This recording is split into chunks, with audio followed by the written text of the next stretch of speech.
La primera canción está escrita cuando nuestro comandante en jefe leyó la carta de despedida del Che.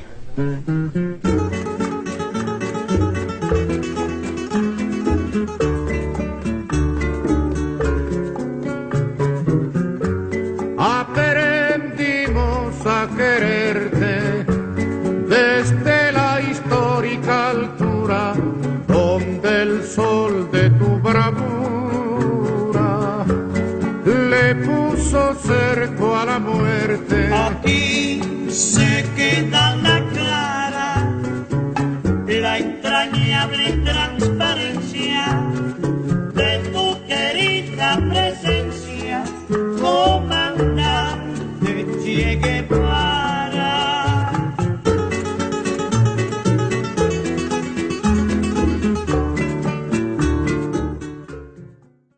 Historiador, i contem amb dues militants històriques de l'esquerra independentista, com són la Blanca Serra i en Carles Benítez. Aleshores, directament els hi passaré a donar la paraula perquè tenen molt a explicar. I bé, comencem.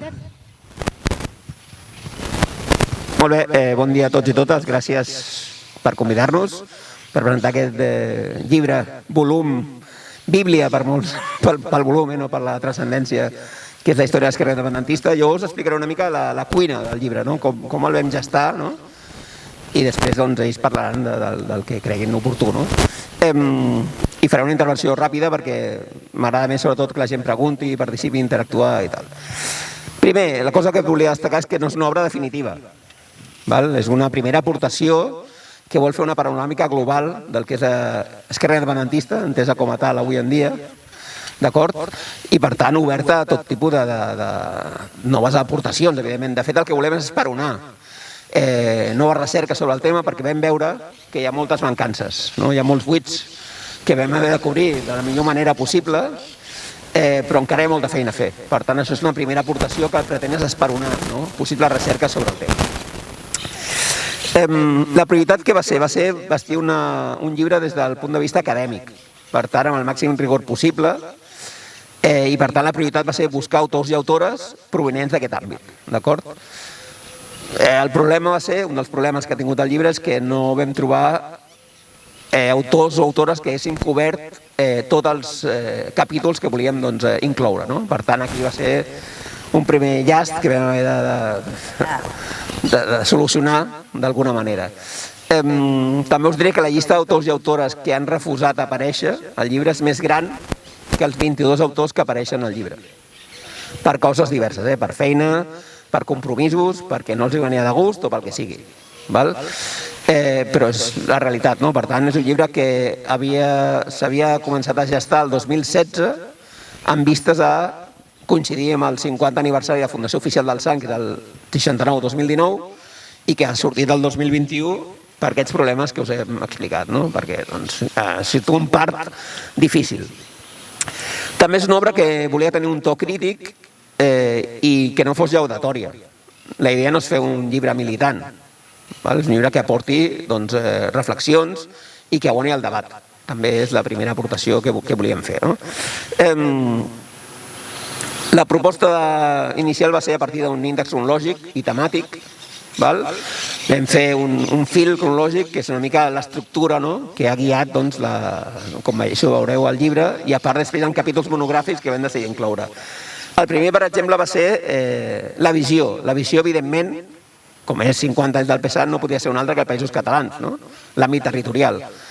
Per intentar defugir la visió principatina habitualment que té l'independentisme, vam decidir incloure 3 capítols específics també, monogràfics, sobre l'evolució d'aquest segment polític a les Illes Balears, Catalunya Nord i el País Valencià. I a més, clar, vam entendre que no tenia sentit que aquests capítols els fessin gent des de Barcelona a Girona, perquè llavors estaven les mateixes. Per tant, vam decidir que els autors i autores fossin gent del propi territori. Per tant, Marta Serra, Moisés Pérez i Toni Trobat, que són els 3 autors que fan aquests capítols, són gent que viu allà i que ha viscut, o en primera persona, o almenys té l'eficient recorregut intel·lectual o proximitat a les fonts per poder fer aquests capítols. Per tant, la visió era Països Catalans i defugir tot plegat. Tanmateix, al llarg del llibre apareixen tots els territoris. Òbviament, perquè estem parlant de l'esquerra independentista. Però volia emfatitzar això. És una obra també que té buits. És evident, no vam poder cobrir-ho tot. Falta un capítol sobre internacionalisme, segurament. Falta un capítol sobre la lluita per la llengua, doncs també. Falta un capítol sobre agitació i propaganda, també. Tot i que aquest darrer, com estaven coordinats amb aquest altre llibre que va aparèixer, que era Difon la idea, d'adhesius de l'independentisme, vam creure que quedava més o menys cobert i per això vam decidir també obviar-lo. Però és evident que és un llibre que té buits importants que una propera aportació els pugui cobrir tant de bo. La cerca d'autors, com deia, la prioritat era rigor acadèmic, gent que hagués treballat, per exemple, el capítol del Pesant, qui el fa? La persona que ha fet una tesi doctoral sobre el Sant. Qui fa el capítol de Terra Lliure? La persona que ha fet des de l'àmbit acadèmic i ha publicat llibres sobre l'organització. I així, què va passar? Doncs que hi havia capítols que no hi havia res escrit sobre el tema. Per exemple, les organitzacions juvenils. Més enllà d'un llibre recull que va fer Maulet fa poc, no hi ha cap llibre que la història en clau juvenil de l'esquerra independentista, i s'havia de fer de nou. I el mateix, per exemple, amb Endavant o amb la Pua.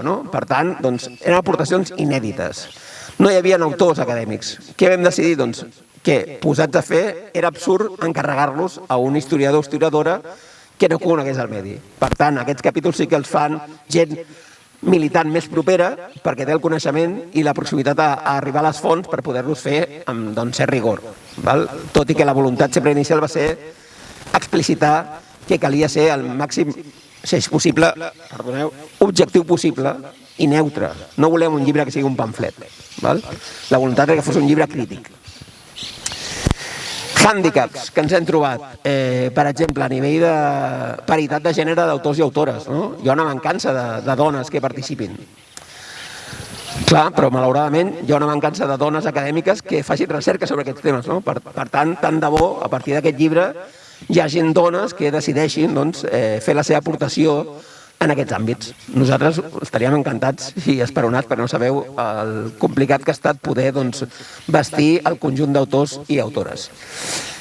Us diré també que hi ha un parell de capítols que no han aparegut, un annex sobre resultats electorals que està fet, però vam entendre que era tal el garbuix de coalicions electorals municipals arreu dels països catalans que era pràcticament impossible que el lector no basat en el medi tragués l'entrellat i finalment hem decidit no publicar-lo i ens estem plantejant si algun dia potser el penjarem online perquè la gent se'l pugui descarregar, aquells interessats que puguin fer-ho. Hi ha un altre capítol que finalment no ha aparegut, que era un capítol final, que era la incidència de l'esquerra independentista des de l'1 d'octubre fins a dia d'avui. Aquest capítol es va encarregar una politòloga que finalment no va complir amb els límits marcats per l'editorial i com que no volíem tampoc endarrerir més l'obra, finalment vam decidir obviar-lo i que l'obra es publiqués, perquè si no, no sabíem com podria durar el tema. Però hi havia aquesta voluntat de fer també un capítol sobre com la independència de les esquerres ha incidit des de l'1 d'octubre fins a dia d'avui.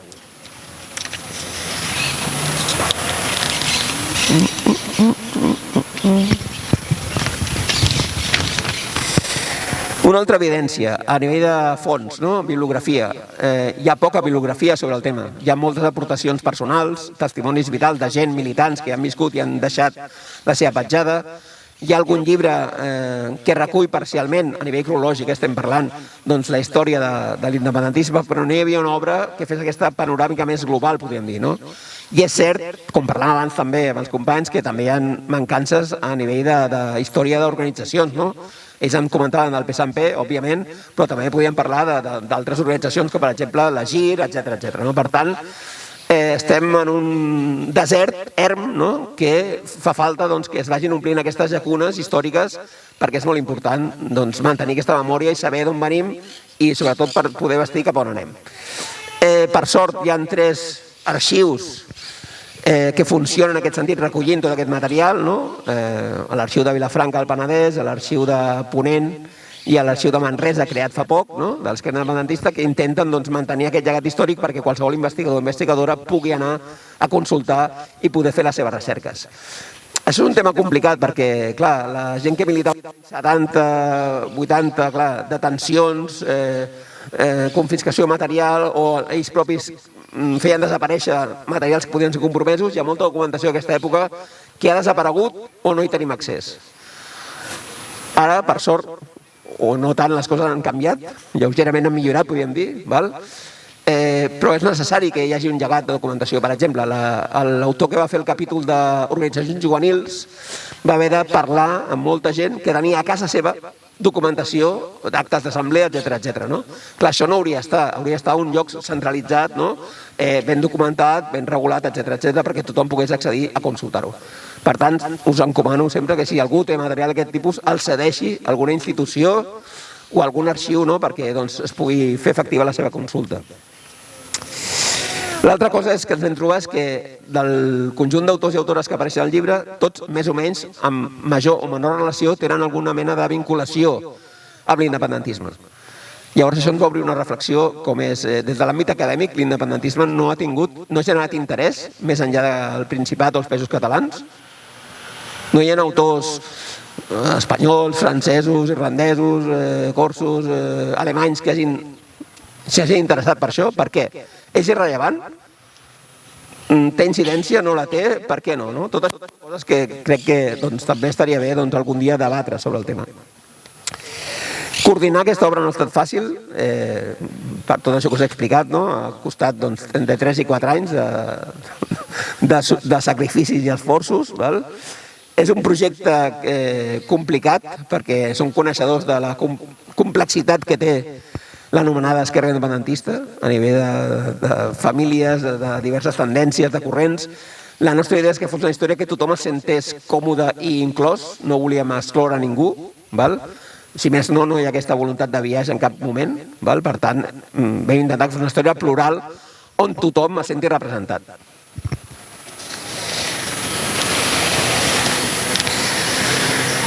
Sobre els capítols, hi havia unes normes estàndard i sí és cert que hi ha un parell o 3 de capítols són més extensos i això té una raó. Quan els autors el presenten, ho veiem, diuen això és massa llarg en comparació amb altres, però vam entendre que en ser aportacions sobre temes dels quals no s'havia publicat res, tenia un cert interès i vam decidir mantenir aquest format més extens, perquè era la primera aportació sobre aquests temes puntuals. Per la resta, vam mantenir uns estàndards limitats a nivell numèric de pàgines. També alguns capítols es solapen informacions, veureu, clar, és complicat pel que estem parlant que no hi hagi alguna reiteració, però les vam mantenir perquè enteníem que, com en ser dos autors o autores diferents, la pluralitat enriquia també el resultat final del llibre. Per tant, vam decidir mantenir també el fet que hi hagi alguns elements o episodis que es repeteixen o reitereixen perquè la visió de l'autor segurament és diferent. Sobre la rebuda del llibre. La rebuda del llibre estem molt satisfets. Vam fer aquest Verkami micromecenatge, demanàvem molts diners perquè, com veieu, l'obra és extensa i el cost d'impressió era molt alt i hi ha molts autors que s'havia de pagar perquè tots han cobrat per la seva feina, evidentment, i en 4 o 5 dies vam cobrir amb escreix el que demanàvem i fins i tot s'ha pogut aconseguir molt més diners que, segons tinc entès, l'editorial ha destinat a fer una impressió més llarga, un tiratge més llarg, i aquests llibres de més, dedicar-los a distribuir-los entre biblioteques, perquè tothom pugui tenir accés a la consulta d'aquests llibres. Més enllà d'això, estem molt satisfets de la rebuda, molt agraïts. Vam fer un micromecenatge perquè la idea és que fos un projecte que tothom se'l sentís seu. És a dir, malgrat la voluntat que fos un projecte més o menys de to acadèmic, volíem que fos un projecte que tothom el sentís propi. Per tant, els autors han posat la seva feina i esforç escrivint el text, l'editorial posant els mitjans i vosaltres posant els fons econòmics per poder fer efectiu el projecte. Per tant, ens semblava que era un projecte col·lectiu i aquest sentit d'esperit era el millor per poder concretar aquesta obra. Respecte a la rebuda del públic, clar, és una obra de 920 pàgines que costa llegir Quan pregunto a tothom que em diu tal llibre, tal, dic, te l'has llegit? I diuen, bueno, alguna part, capítols, ho entenc, perquè costa, no? Però clar, jo entenc tota crítica constructiva, tota crítica que s'ha fet un cop t'has llegit el llibre, el que no entenc són crítiques que s'han fet sense haver-se publicat el llibre o només veient l'índex d'autors. Aquestes coses jo no les puc arribar a entendre, entenc, sé que la complexitat i tot això és complicat, però, home, doncs una mica de cura i una mica de criteri, no? Pots criticar un llibre quan te l'has llegit o una crítica constructiva per aportar i per tirar endavant i per millorar, perquè tota crítica és important per si has fet una cosa malament, doncs no tornar-la a fer malament i fer-la millor el proper cop, no? Però a vegades hi ha hagut crítiques que no m'han semblat justes perquè, com dic, l'aspecte del llibre era inclusiu, el to era que tothom es sentís partícip, un to rigorós, intentar ser objectiu, que això és molt complicat sempre, sobretot per aquelles persones que han fet un capítol en el qual ells han participat de primera persona, com a militants o activistes, no? Per tant, això sempre ho complica més, però crec que els autors han reixit en aquesta voluntat inicial de fer una obra més o menys curosa, no? A partir d'aquí vosaltres heu de jutjar, doncs, si us sembla més o menys encertada, però torno a dir, i acabo, que és una primera aportació, que no és una obra definitiva ni tancada. Per tant, que el que vol és esperonar i estimular noves recerques que malauradament encara el 2021 existeixen moltes llacunes pel que fa a la història de l'independentisme i que crec que s'han de cobrir quan sigui convenient a poder ser en el menor termini de temps possible. D'acord? Per tant, gràcies a tots i totes per ser aquí, per convidar-nos i per poder explicar aquesta gestació del llibre. I ara passo la paraula a Blanca. Hola, bon dia. Gràcies per haver organitzat aquest acte. Jo començaré donant-vos 2 consells. El primer consell, no us deixeu aclaparar o intimidar per les més de 900 pàgines que conté el llibre. És cert que no el podreu llegir estirats al sofà o a la platja, com un llibre de butxaca, perquè és cert que no cal encarar-s'hi com un tot de la primera pàgina, però també és cert que no cal encarar-se tot des de la primera pàgina a l'última, sinó que podreu triar aquells temes, pàgines d'autors o autores que us interessin més en un moment concret. Jo, per exemple, no me l'he llegit tot, no he arribat a tenir una visió global. És un llibre de gran recorregut, més de 50 anys del moviment de l'esquerra independentista, i que demana una lectura pausada. També de gran recorregut en el temps. Jo espero que quan arribi el Nadal d'aquest any hagi vist la majoria d'articles, d'estudis d'això. Però potser ni amb això arribaré a tots. Jo he fet una tria del que més m'interessava. El segon consell, prèviament, per fer-vos una idea del total de l'obra, val la pena fer un cop d'ull als 4 annexos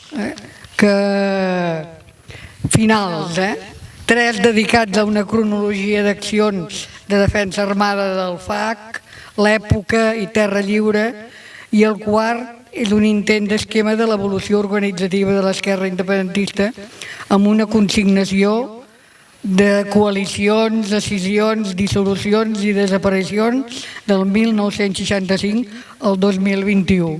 Sempre es fa molt accent amb el to que som una gent que ha tingut moltes decisions, etc. Si compara amb altres moviments, com pot ser el moviment comunista organitzat, deixo córrer. I la rastellera de desgràcia que hi ha al darrere, doncs també. En aquest sentit, aquest llibre és un intent bastant lloable i jo aconsello, també molta gent ho fa, d'anar al final a veure què és el que s'ha quedat en les cronologies. Després hi figura una llista d'acrònims que valen molt la pena, almenys per mi. Fins i tot jo que conec molt de tot aquest món em costa molt d'identificar molts acrònims. La bibliografia per temes que aborda el llibre, un índex onomàstic i notícies biogràfiques, 22 autors i autores. I aquí comença a haver-hi el primer problema. 17 autors i 5 autores, més el pròleg i l'epíleg, que signat dones, en aquest cas jo i l'Anna Graviel, però la cosa no està equilibrada ni molt menys. I això vol dir, quan coneixes a fons el moviment, vol dir que hi ha el rerepaís, com si diguéssim, que està ocupat per moltíssimes dones. I a part de l'esquerra independentista, jo crec que les dones hem tingut un paper important. I hi faig una llista en el pròleg. M'acuso d'haver prescindit d'una dona que jo crec que és important, que és la mare també de la...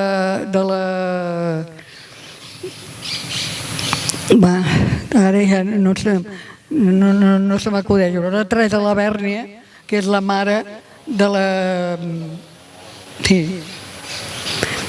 de la Núria Cadenes, i que jo crec que va ser és una dona important, i en canvi jo me la deixo a l'hora de fer la llista, i això és una llàstima. Així, per tant, us aconsello que mireu, feu un cop d'ull a tota aquesta part que és al final del llibre, per veure exactament què hi ha i què no hi ha, perquè també el que no hi ha també és una manera d'explicar, de fer veure què és el que hi dones importància o no. El tercer punt, felicitar els companys i companyes de Tigre de Paper per l'intent d'aquesta història panoràmica que pretén estudiar amb voluntat objectiva aquest moviment polític conegut com a moviment d'alliberament nacional i de classe o independentisme d'esquerra, combatiu, revolucionari, que ha estat més aviat... Jo crec que no sé quina explicació hi té, però hi ha un buit o una... S'ha parlat de nulificació, o sigui, de no tenir-ho en compte per part de la historiografia autoconsiderada d'esquerra.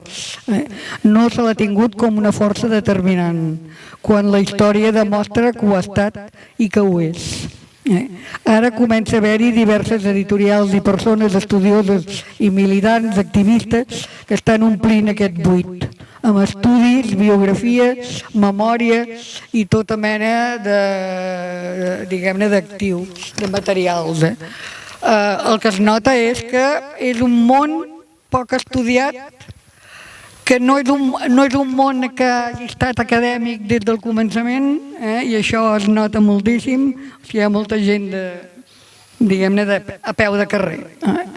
I això no crec que una història de l'independentisme, d'esquerra, el modern, el contemporani, ha de tenir en compte això, que l'acadèmia, com si diguéssim, l'ha marginat, en certa manera.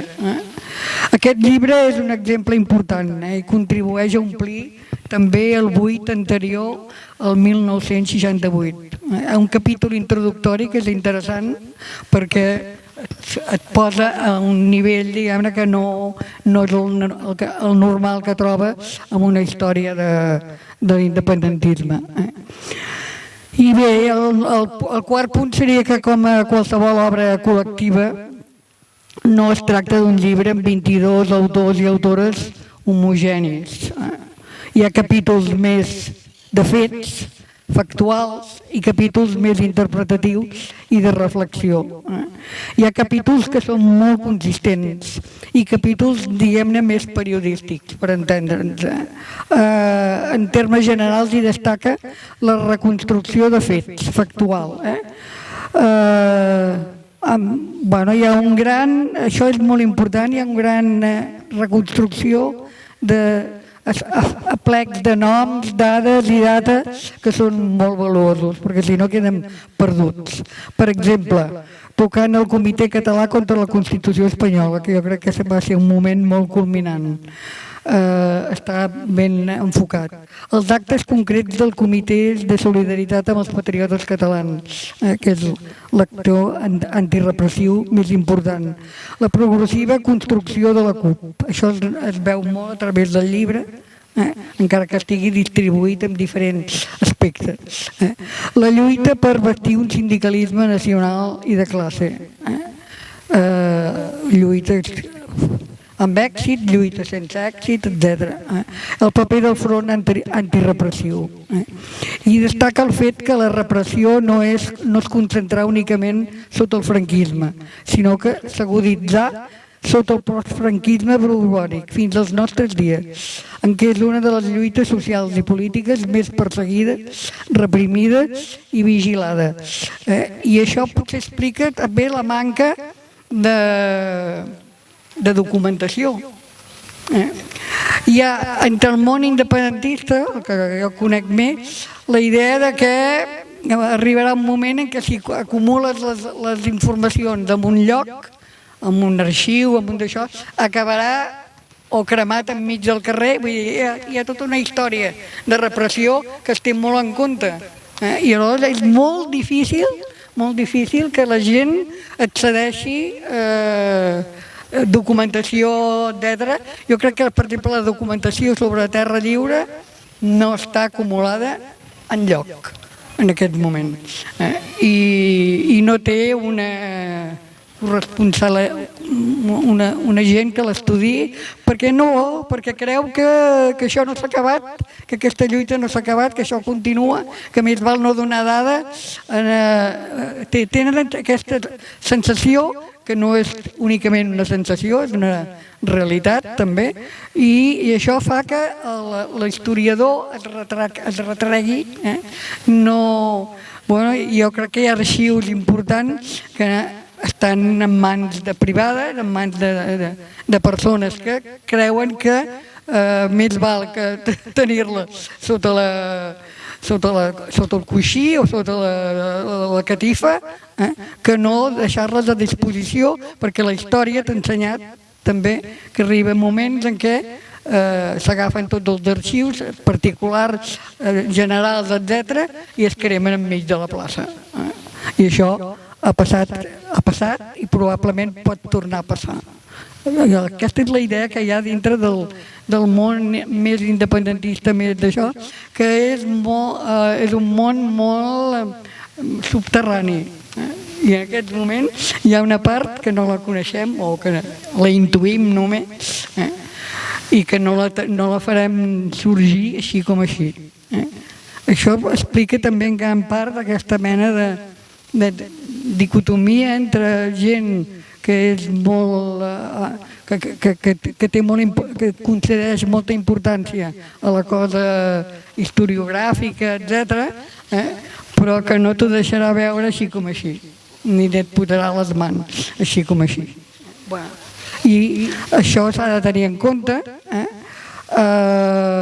Sobretot el tema de Terra Lliure, jo crec que està encara molt per explicar. I no sé si algun dia es tindrà una idea clara de què hi ha, de què no hi ha, etc. Em sembla que aquest capítol del llibre no acaba d'estar ben enfocat, perquè per la persona que ho escriu no és una persona ben bé, diguem-ne, dins del món aquest. És més aviat contrària a la idea d'una força de defensa armada que va sorgir en cert moment i que és mundial, i que això afecta l'estudi que s'hi dedica. És així. I s'ha de tenir en compte també.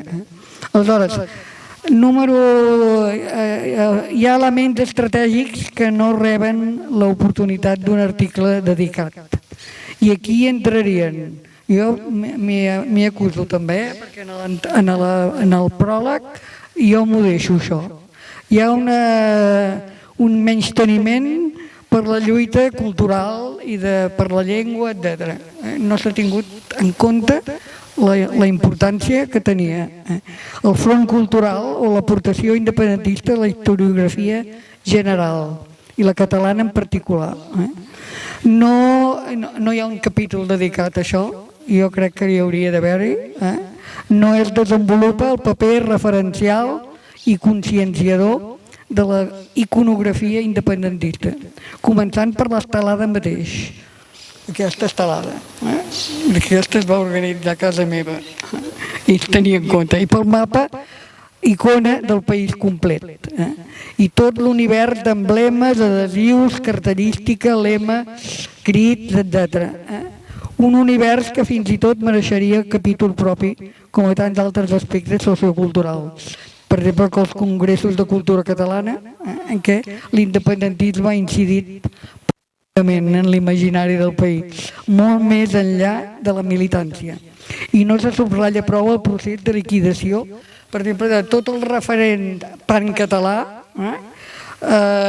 Arriba un moment, després d'aquests congressos de cultura catalana, el moviment polític decreta que això de països catalans no tira endavant, i hi ha una progressiva substitució del projecte per un projecte ultranacionalista de modernització d'Espanya, copyright by PSOE, compartit en origen l'acaba protagonitzant. Pensem que als països catalans el PP ha tingut una gran importància tant a les illes, que l'ha dominat electoralment durant molt temps, i ja no diguem el País Valencià. Això no acaba de ser estudiat amb la idea de que el món aquest, el món PP, no és un món exclusivament madrileny ni molt menys, ni andalús. Vull dir, té unes arrels molt importants tant al País Valencià com a les illes. I això, no sé si el llibre ho acaba de reflectir. Hi ha un capítol dedicat a Catalunya Nord, que està escrit per la meva neboda, la filla del Cala, la filla gran, i explica moltes coses, però no ho explica tot tampoc. I la relació que hi va haver, que hi ha hagut i que hi haurà amb els països catalans. No s'explica tot el tema de l'1 d'octubre sense aquest rerepaís, que és molt important, molt més del que ens pensem, però que no és propici o no parla o no diu coses que podrien ser interessants per la historiografia. En el capítol de dèficits i mancances, i al revés, un excés o una desmesura, hi ha el trencament d'equilibris que no beneficien l'estudi complet del moviment de l'esquerra independentista.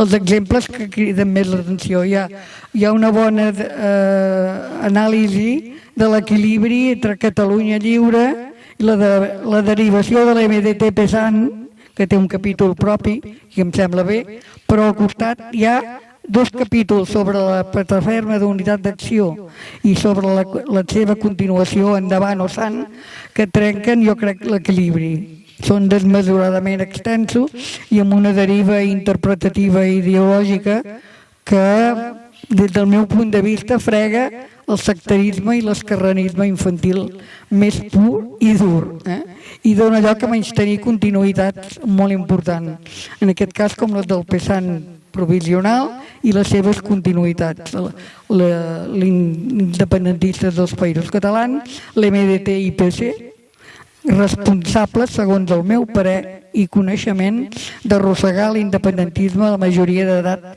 política, sobretot a partir del 1979.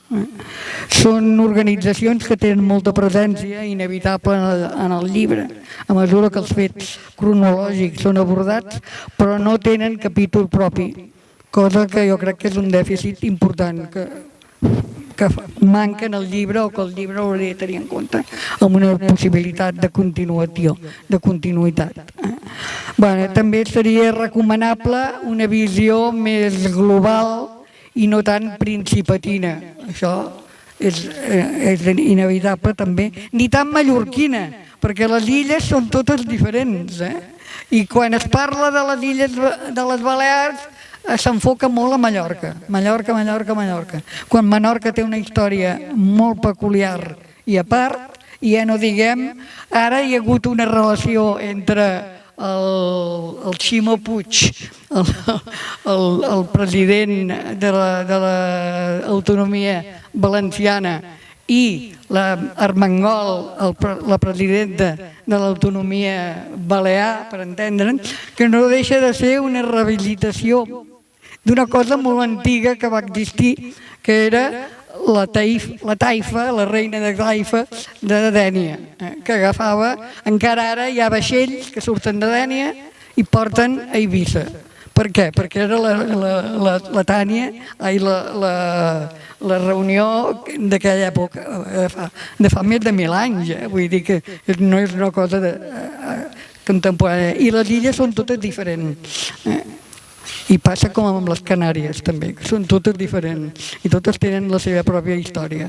Doncs aquí jo crec que som massa mallorquinistes i poc d'una visió més diguem-ne centrada en totes les illes.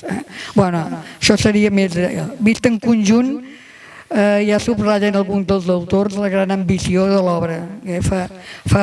Quan més ambiciosa és una obra, més buits poden trobar els altres, molts deguts a una clandestinitat molt llarga.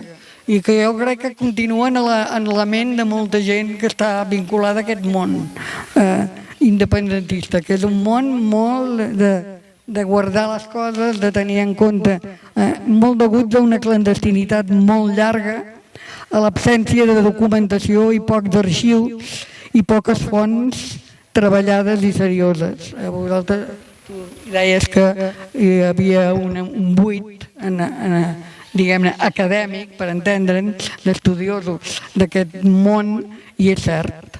I és cert també s'hauria d'estudiar diferents motius, però un dels motius probablement és aquest retractament de no voler cedir les coses, de tenir en compte moltes històries que no s'han explicat, etc. Hi ha poca investigació als arxius policials, perquè estan molt i de l'Estat i altres estats. En tot cas, per exemple, el Vaticà segur que té molta informació sobre el que està passant a l'Església Catalana en tots els moments, etc. I això jo no sé si ho ha estudiat massa gent. Hi ha un interès, en aquest cas Tigre de Paper i altres editorials, que seran un element important. Esdevindrà un referent imprescindible. Aquesta obra serà un referent imprescindible a partir del qual bastir nous estudis que la matisin i la completin. Això és una primera cosa, un primer element que quan veus realment veus que és important, és una obra important, ja s'ha de tenir en compte. Però el que fa sobretot és obrir noves finestres, a veure de què estem parlant, no? I quan parlem d'esquerra independentista, doncs estem parlant dels últims 50 anys, això és claríssim, i s'ha de veure la relació que hi va haver en un moment determinat de l'enllaç amb l'anarcosindicalisme. Nosaltres vam ser els primers que vam posar una placa al lloc on van assassinar el noi del Sucre. Placa que després vam anar reposant perquè emprenyava molta gent i la trencaven o el que sigui. L'anem reposant. Això era una manera de donar a entendre que l'anarcosindicalisme era important per la història de l'independentisme, que hi ha una línia que no es perd. I igual passa amb tot el món aquest de la història que es perd. Vull dir, per exemple, el món cultural, qui en aquests moments sap que hi va haver una edició facsímil de més de 1.000 exemplars, que jo el recordo a casa, que ja no podíem treure d'això, de l'obra completa poètica de Salvat Papasseit. Aquesta obra, ara jo només en tinc un exemplar, sé que hi deu haver exemplars per tot arreu, perquè se'n van fer més de 1.000 exemplars i es van esbandir tots.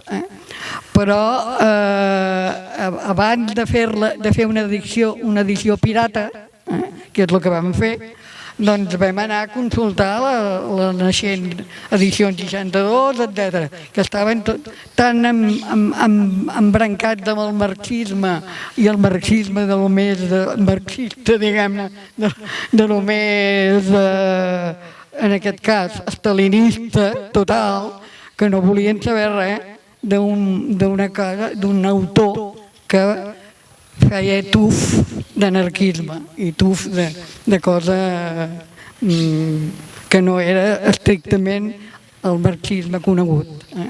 I així, després, ara, no sé què se n'ha fet, es van vendre tot el d'això, és una edició facsímil que és absolutament introbable probablement en aquest moment. Jo en tinc un exemplar, però és allò que el tens com una joia, no? I segur que n'hi vam fer 1.000, en vam fer 1.000, per tant es va vendre moltíssim. I ha quedat... Igual passa amb tot el que era congressos de cultura catalana, en què s'arriba al punt més culminant d'estudi conjunt dels països catalans, però després es perd això, perquè el PSUC no era partidari d'aquesta història, això era claríssim. Jo en el pròleg explico que les noies anaven molt buscades dintre del PSUC perquè no tenien papers importants. Nosaltres, en el món independentista, més d'això, era un món en què les dones teníem paper, vull dir, comptàvem, i això feia molta enveja. S'anaven al darrere a veure si... I aquí no ho explico perquè són anècdotes importants, però no val explicar per què no ens vam fer l'Eva i jo, i a continuació també el meu germà, però no ens vam fer del PSUC perquè no ho veiem clar, perquè hi va haver-hi una famosa trobada a París de gent del PSE. Nosaltres havíem estat fent una investigació en l'arxiu d'anarquisme més important que hi ha, que és a Amsterdam, i en aquell moment hi va haver-hi la invasió de Txecoslovàquia. I ens vam quedar horroritzades i vam col·laborar en les manifestacions que hi van haver a Amsterdam en aquell moment, i quan vam tornar vam passar per París perquè anàvem molt buscades per ser del PSUC, i ens vam entrevistar amb dos jefes del PSE que després surten en el llibre, en les memòries de l'August Gil Matamala, i el primer que els diem, què penseu d'això? Què penseu d'aquesta invasió del Pacte de Varsòvia? És que no tenim encara no tenim les consignes de Moscou. I aleshores vam dir, nosaltres mai farem part d'un partit polític que no sigui per si mateix i de veure si les coses estan bé o no estan bé. I si hem de dir el vistiplau del comitè central, doncs fora. I vam quedar molt clar que nosaltres no formaríem mai part del PSUC, mai, perquè no veien els països catalans, per una banda, i per l'altra banda aquesta submissió a això per nosaltres era insuportable, de no pensar pel nostre compte.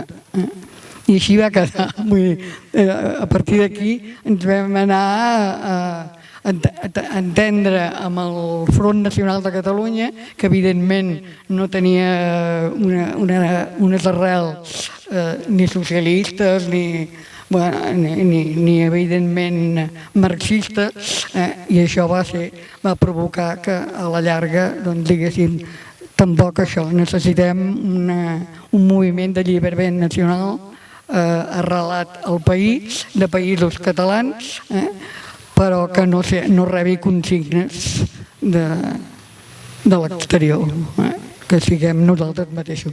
I això potser explica això, que hi hagi molta manca d'estudi i d'això. Aquest és un estudi important.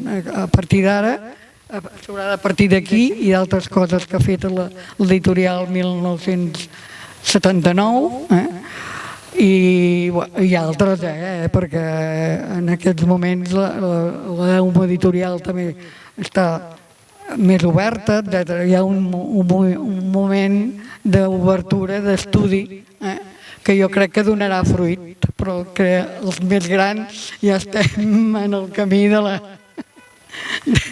la jubilació. Vull dir, ja ho veurem. Jo en aquest cas no em considero jubilada, però clar, a nivell físic ja no és el mateix, ni molt menys. Moltes gràcies.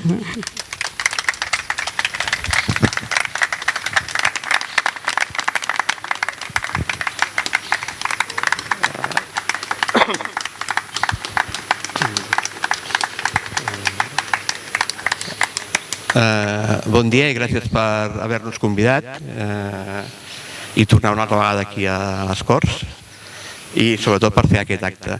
La Blanca pràcticament m'ha deixat sense dir res perquè jo no... s'ha menjat tot el que m'havia preparat perquè estic bastant d'acord amb el que diu.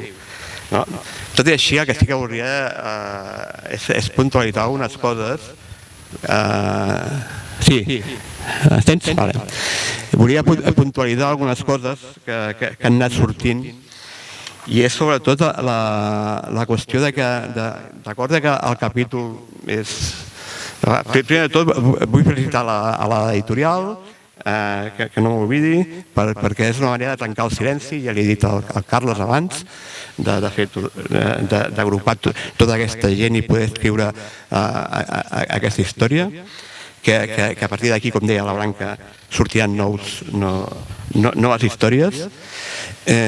I l'altra cosa és que volia parlar dels primers capítols, o el primer, de que fa aquesta valoració i que entronca una mica el fil roig de l'independentisme com el que coneixem ara, a partir del sant, és fer aquestes referències al front i fer aquestes referències també a l'independentisme dels anys 20, en el sentit que és una manera d'estroncar i de seguir aquesta línia, aquest fil roig, per tot el que s'ha derivat i tot aquest acte de rebel·lia del poble català per aconseguir el seu alliberament. I connectat amb això, quan es parla de l'esquerra independentista, una de les propostes que jo volia aportar dintre d'aquest estudi i d'altres estudis que es puguin fer a la llarga és que si volem seguir aquest acte de rebel·lia, i com ha dit molt bé la Blanca, als anys 80 hi ha una simbologia que no recull en aquests moments aquest llibre, és de guiar-nos i de crear noms propis, no encasillar-nos amb això de l'esquerra independentista, sinó de parlar de conceptes com es deia als 80, que vam superar ja el moviment català per l'alliberament nacional dels països catalans, que era l'AMIECAN, aquests conceptes, i parlar de l'independentisme combatiu, perquè és l'independentisme insurrecte que ens fa aquest fil roig per aconseguir la independència i el socialisme als països catalans. I després altres idees de conceptualització o de vies estratègiques que aquí amb el llibre no queda prou reflectit, però que suposo que en altres aportacions sí que es poden fer. Per exemple, dintre de l'independentisme, ja ha apuntat indirectament la Blanca, hi ha una de les organitzacions que no està i no ha fet una història pròpia, que és la història del SAMP. El SAMP provisional, i després a la llarga que es va derivar a independentistes dels països catalans i als anys 79, 80, amb aquell eix estratègic que es va fer independentistes dels països catalans, MDT i Terra Lliure, és els fonaments de tot l'independentisme que s'ha derivat actualment al conjunt del país. I aquí s'aporten una sèrie de simbologies, com és el crit de Visca la Terra, com és el crit com són maneres de fer en el sentit de crear organitzacions sectorials com l'AEU, que ara seria el sindicat d'estudiants dels països catalans, com són els grups de defensa de la llengua, la tasca que van fer en el seu moment els grups de defensa de la llengua, com va ser també en el camp de defensa del territori, de defensa de la terra, de les agressions que patia, que va ser la taula ecologista antinuclear de Catalunya, i tota una sèrie de sectorials que en aquests moments, en diferents noms, s'han recollit a l'independentisme que vivim actualment. I el que és més important és la tasca antirepressiva dels comitès de solidaritat amb els patriotes catalans. I sobretot, com deia, aquest Visca la Terra que sintonitza amb aquesta idea de pàtria dels anys 20 que es parlava en aquests moments i que en aquests moments vull realment identificar amb el terra, amb el país, amb els elements propis. I és aquesta manera que deia també la Blanca, que nosaltres no necessitem que el Politburó de Moscou això ens digui el que hem de fer. I això ho han descobert no només els processos d'alliberament català, sinó els processos d'alliberament d'altres indrets que han aconseguit la seva independència, de generar les pròpies, el que tens al país, de generar les sinèrcies que hi ha al país, perquè la manera de ser, la manera de ser de cada lloc són diferents i s'atenen a coses diferents. I aquí realment els països catalans això ho hem aconseguit en tirar endavant aquest procés, i perquè el que era molt clar era que ja als anys 20, i com era a Irlanda, que es parla de nosaltres sols, aquí genera aquella idea del Sinn Féin que recull el Daniel Cardona als anys 20, que si hem de fer alguna cosa l'hem de fer nosaltres a la nostra manera. I com diu també recull l'escriptor del País Valencià, que realment Joan Fuster, que la història, si no la fem nosaltres, no la fa ningú, l'hem de fer nosaltres. Són elements a tenir en compte a l'hora d'expressar-nos i de dirigir-nos al poble, i la manera de ser, de conviure i de fer entendre la lluita que s'està donant al nostre país en aquests moments molt concrets, que estem en un procés, alguns diran que no, però jo crec que sí, en un procés de caminar cap a la ruptura, a veure si ho aconseguim més d'hora que no més tard. Però que ens trobem amb aquesta tessitura, i són aportacions que dintre de la llarga m'agradaria poder fer dintre de les futures edicions que puguin haver de les històries de l'esquerra independentista, així com poder manera d'omplir el buit aquest que hi ha és molt important poder fer aquesta aportació acadèmica i popular de que tothom pugui veure de com evoluciona l'independentisme, sobretot a partir del sant provisional i de més tard IPC, comitès i Terra Lliure. Es parlaven dels arxius. És que molts dels arxius, per desgràcia, segur que haurem d'ocupar la Via Laietana per aconseguir-los, perquè moltes coses segur que...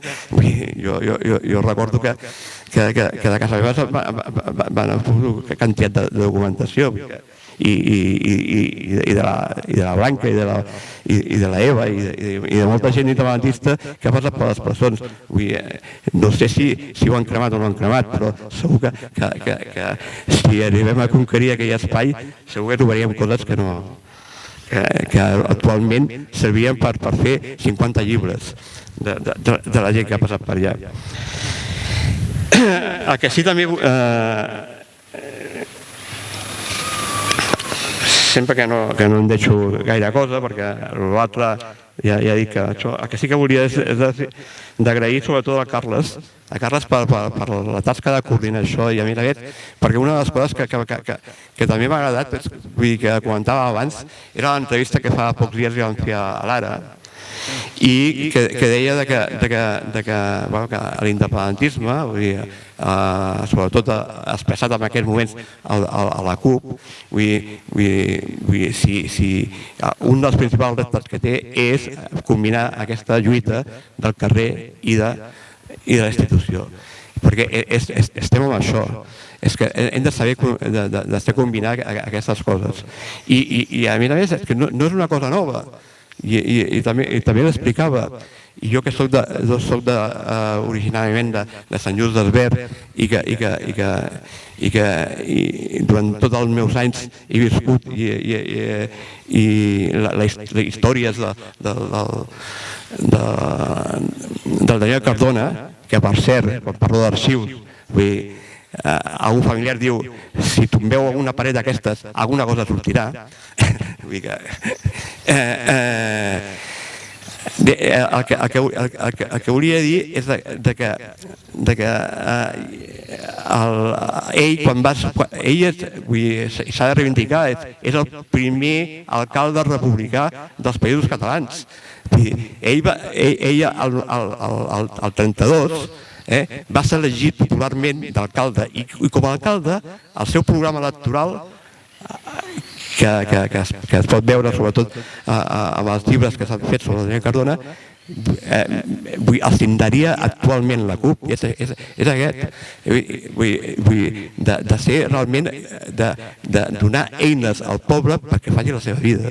I és el que va fer d'una manera el Daniel Cardona quan era alcalde de Sant Just Desvern. I amb això és que tampoc a nivell de grans coses tàctiques no descobrem la sopa d'alls.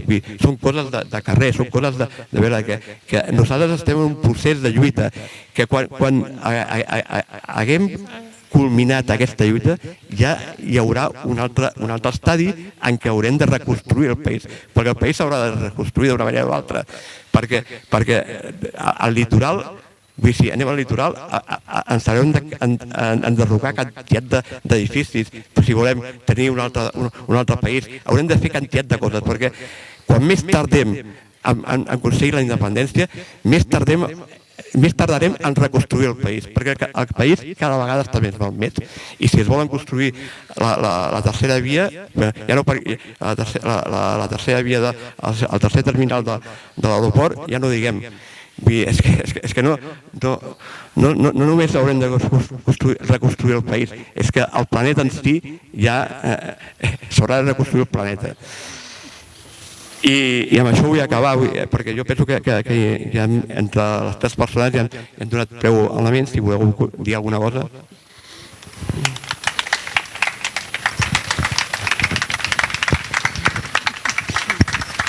Bé, moltes gràcies per les vostres intervencions. La veritat que molt interessants, tot el que heu apuntat.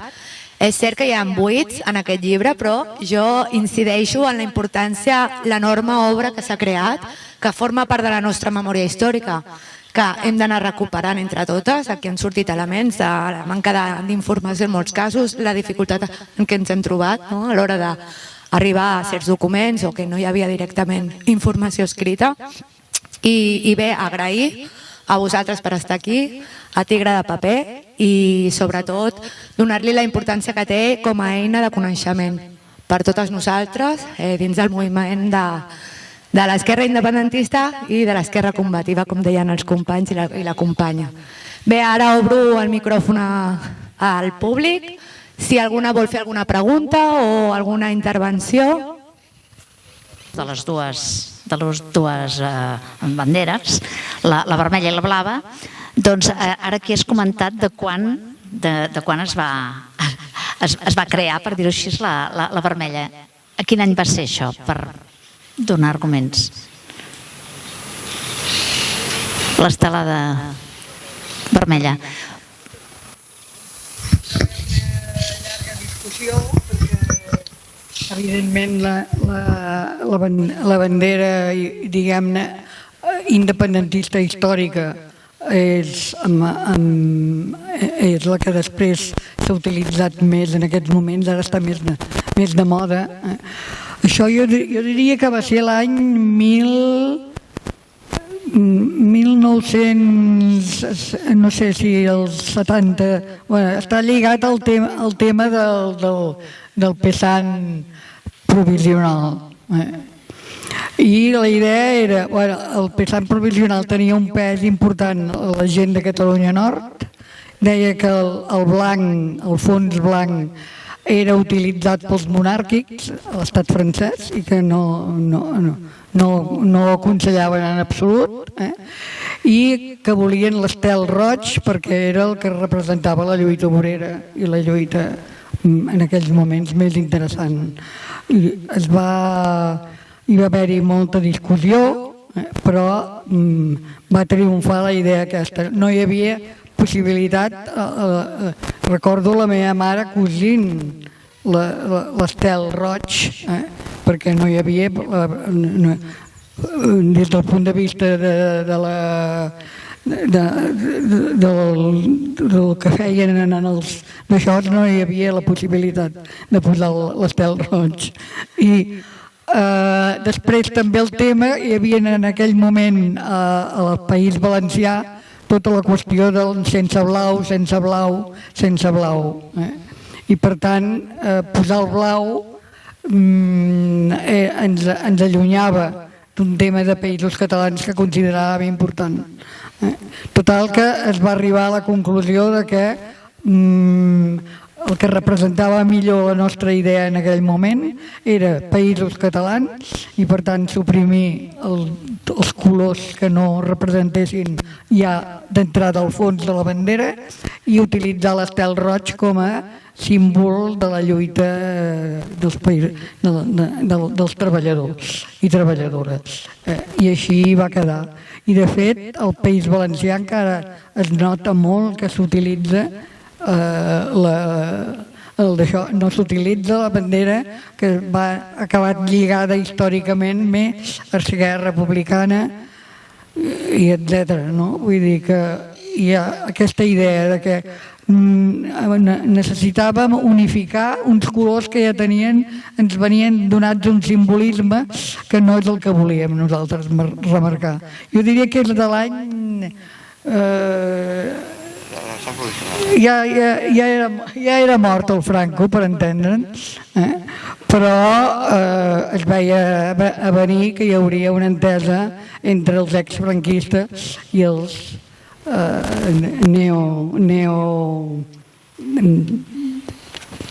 doncs el que sigui, neocomunistes i d'això. És molt clar que, per exemple, l'últim partit que va ser autoritzat, va ser convertit en legal, va ser Esquerra Republicana. I es va tolerar que hi haguessin les primeres eleccions obertes, democràtiques, teòricament, sense que Esquerra Republicana, que havia estat el partit més important d'aquest país en els anys de la República, doncs fos legalitzat. No hi va haver pressió en aquest nivell. I això jo d'entrada ho trobo molt greu. No s'ha analitzat prou perquè en el moment en què es dona obertura a la legalització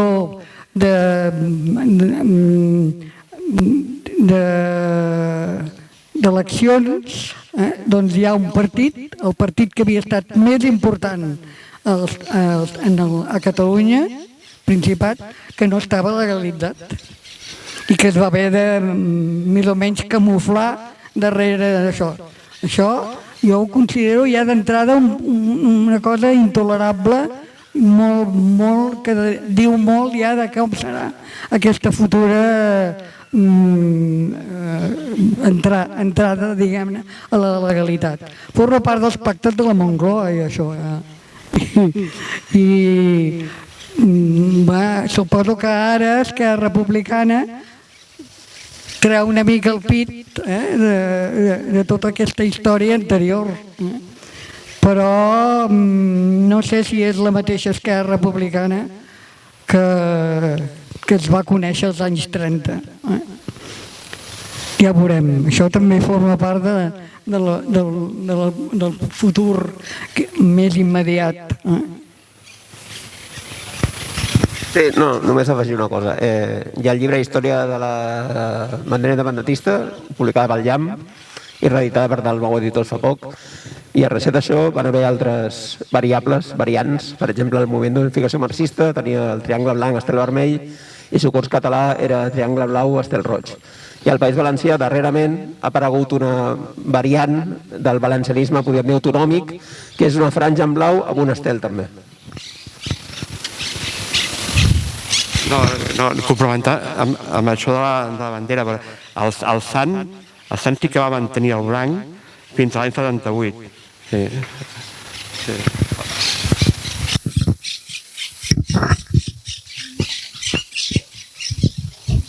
Alguna vol fer alguna pregunta o aportació?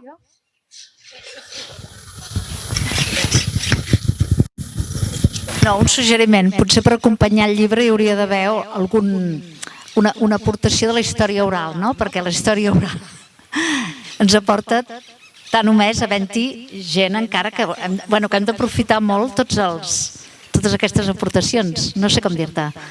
Oi? Que ens diuen molt, que ens expliquen moltes coses que no estan a les hemeroteques o als arxius. I que estaria bé, no? Una part així amb CD o com sigui, amb un suport diferent, no?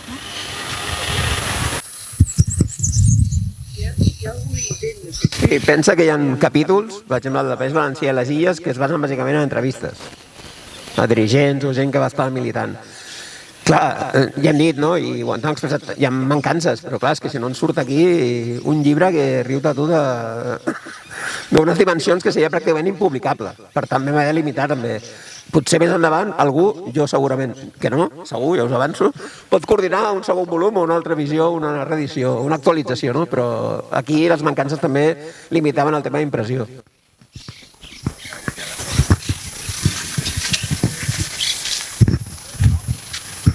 Jo no sé si encet un debat, però què penseu després d'aquest llibre de la història de l'esquerra independentista? Quin és el futur de l'esquerra independentista? Jo ho tinc fàcil. Com faig història i no futurologia, no puc respondre. No, quin és el futur? No és un suflé, tota aquesta història. No, això segur que no. I el futur probablement va de cara a mantenir o d'alguna manera, jo en aquest cas m'he fet d'això és per la República, del Consell per la República, perquè considero que les estructures que estan fora de la Constitució espanyola i fora de les grapes espanyoles d'alguna manera són bones. I aquest és una novetat, jo diria que és una novetat bastant d'aquest moment, que no sé si això va existir, suposo que sí, va existir en el Batista i Roca i el Consell Nacional Català, és a dir, aquesta idea sempre hi ha sigut, però no ha tingut un suport. I aleshores jo crec que a nivell mundial en aquests moments s'està fragmentant també aquesta idea del món global, capitalista, etc. Això s'està esquerdant ràpidament, visiblement, i aquí tenim la nostra oportunitat. Jo crec que en aquest sentit no estic... Jo soc optimista per temperament, si no ja no estaria aquí amb un dissabte, amb aquest temps tan maco, no? Però això anirà endavant, i probablement hi haurà coses noves. Últimament jo estic veient que hi ha una confluència amb diferents lluites i aquesta confluència és important. En aquests moments parlar del moviment independentista d'esquerra és un moment de parlar també de tres revolucions que són importants i que marcaran el futur i en els quals nosaltres hi tenim molt a dir, que són la revolució podríem dir de les dones, feminista o del que no és el gènere típic, aquesta tindrà molta importància. La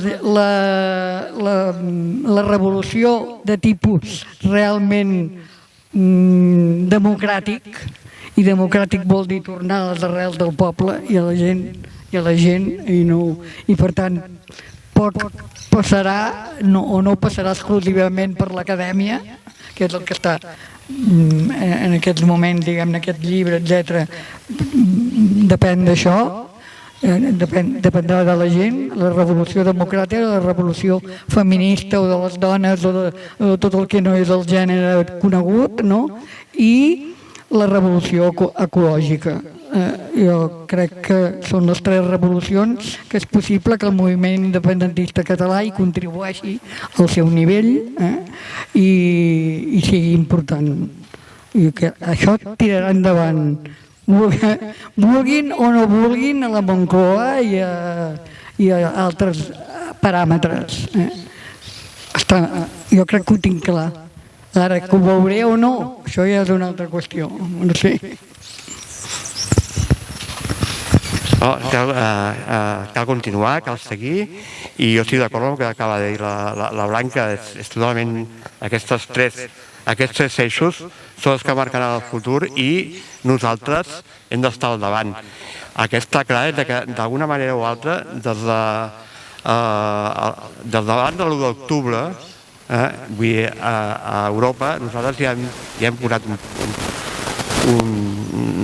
un peu bastant, i hem fet una passa molt gran i hem fet trontollar alguns esquemes europeus de la Unió Europea i penso que anava per aquí, que segurament tindrem l'ajuda exterior d'altres poderos com el d'Escòcia i fins i tot el de Còrsega, i aquí dintre de l'estat espanyol també el d'Euskal Herria.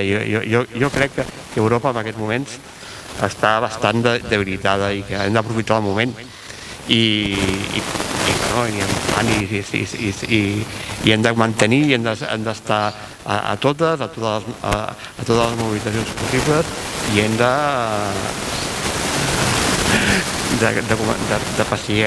d'anar passeant. Vull dir que això no ho dic que, com deien l'1 d'octubre, ho tenim a tocar, però quasi. Sense fer futurologia, però fent una comparativa, a veure, jo comparo el moment actual una mica amb la transició, salvant les distàncies, salvant la correlació de forces. Ara l'independentisme té molta més força que llavors, però la gent, vull dir, la població que s'ha mobilitzat aquests temps està una mica desencisada, desemparada, per tot plegat ha contribuït molt, evidentment, la pandèmia, que ha ajudat a silenciar el carrer, Però també el lideratge, es senten òrfenes de lideratges. No? Abans parlàvem de la tradició dels líders, el llibre del Xirinacs, que fundava la transició. Clar, ara no sé què passarà, però la gent, si no té un lideratge fort marcat, pot anar durant toms, i crec que falta una mica d'algú que marqui una mínima estratègia, si realment es vol tirar endavant. I el principal perill que veig és que la gent es pugui desmobilitzar, com va passar a la transició. Que ara et venguin un altre cop la pastanaga del que sigui, la pluja de milions habitual o el que sigui, i la gent digui, mira, saps què, tampoc estem tan malament, no busquem més problemes i tal. Crec que la gent que va viure a primera persona l'octubre no pot fer aquest marxa enrere. Perquè la gent que ho va viure, tinc clar que no farà el clic, no hi ha retorn, no? Però veurem, no? I jo no estic tota ni estic tan convençut, no? És evident que cal seguir picant pedra, però no tinc tan clar com pot evolucionar el panorama i l'escena en general. Pel que fa, jo sento no ser tan optimista, el capitalisme té la gran capacitat de reinventar-se sempre. El 29 està tocat de mort, el cap de Wall Street, s'ha acabat. No, i a més de reinventar-se, té la capacitat de sempre fer una clau de volta més. Per tant, no podem menys tenir la capacitat que té el capitalisme com a sistema per seguir marcant l'agenda a tot. No, només afegir això que deia el Carles, en el sentit que també estem en un lloc d'Europa on tenim un estat, vull dir, que no és com el que podem trobar en altres llocs. És el que es diu una bèstia, és una bèstia que és capaç de fer qualsevol cosa perquè no siguem independents. Ho han intentat amb la llengua, ho han intentat amb moltes coses. I aquest estat és capaç, vull dir que no hem de tenir por, però hem de saber que aquest estat no és d'aquests estats que es posaran a la taula a negociar qualsevol cosa. Es posaran a la taula a negociar perquè estarà imposat per altres llocs d'Europa que seguin a la taula. Però per si mateix, aquest estat no negociarà mai la independència de Catalunya. Jo us volia fer una pregunta. I la pregunta és, quan a l'època on militàveu i veu ser reprimides i tal, quines xarxes de suport hi havia? Teníeu suports? Hi havia col·lectius organitzats per fer aquesta tasca?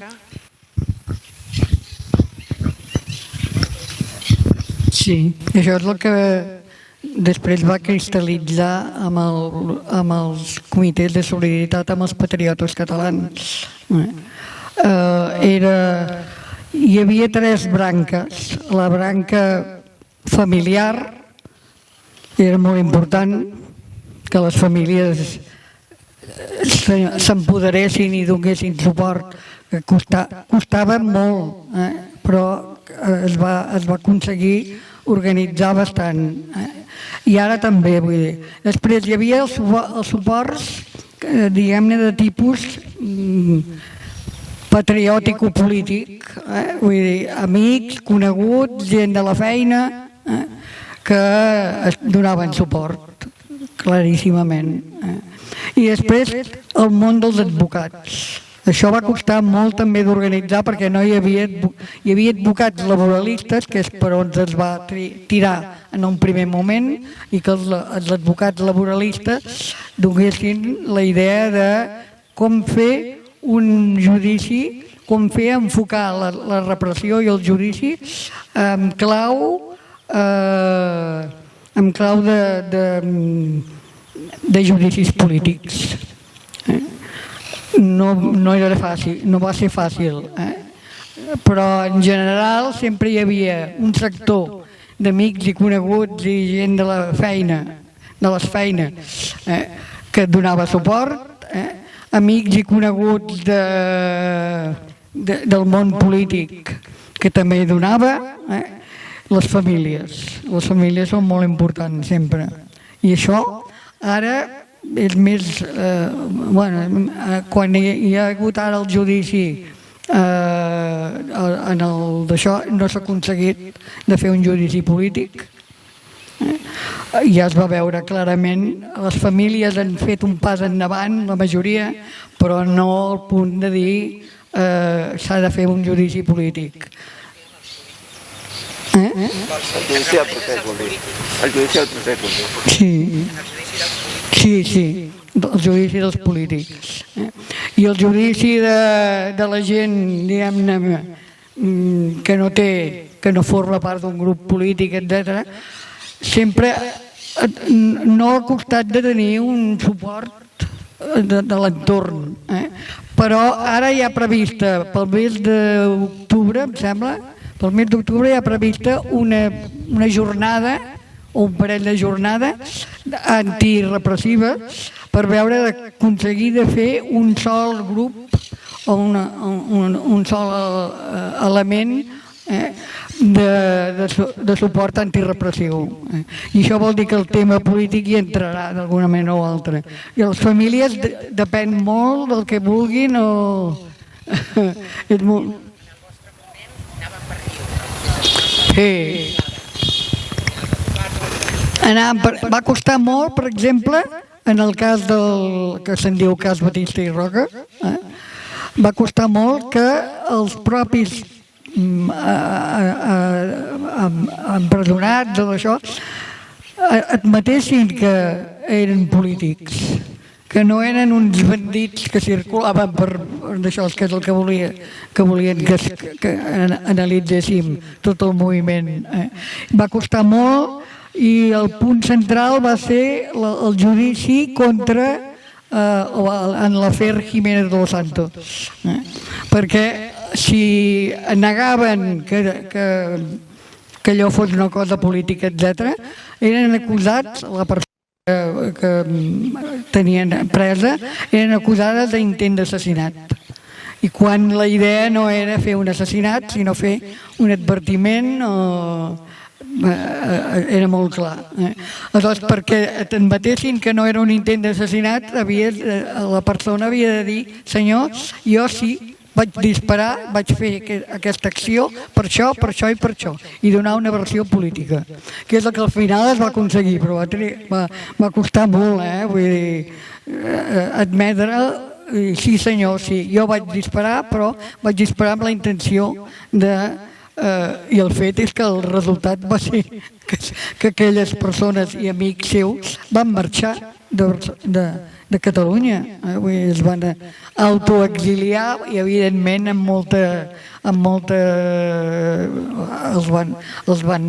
Jiménez de los Santos continua sent un factotum, un tòtem d'això, i és molt clar que no hi havia cap intenció de matar-lo. Al contrari, hi havia la intenció d'advertir-lo i de dir-li: senyor, per aquí no anem bé. I això es va aconseguir. Però en el cas del judici dels nostres polítics no es va aconseguir. Hi havia coses que eren molt importants i que les vam plantejar, per exemple, que no admetessin la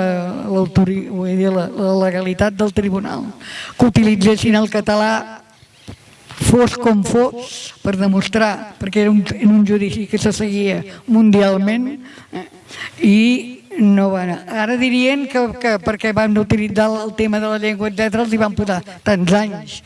Hi havia qui estàvem convençuts que els tants anys els hi posarien fos com fos, i que s'havia encarregat la possibilitat d'un judici polític a nivell mundial. Però és així de trista la cosa. I ara n'estem traient lliçons de tot això. És a dir, senyors, no admetre que els judicis són polítics van per judici de la causa i del propi encausat, en aquest cas. No sé... Home, després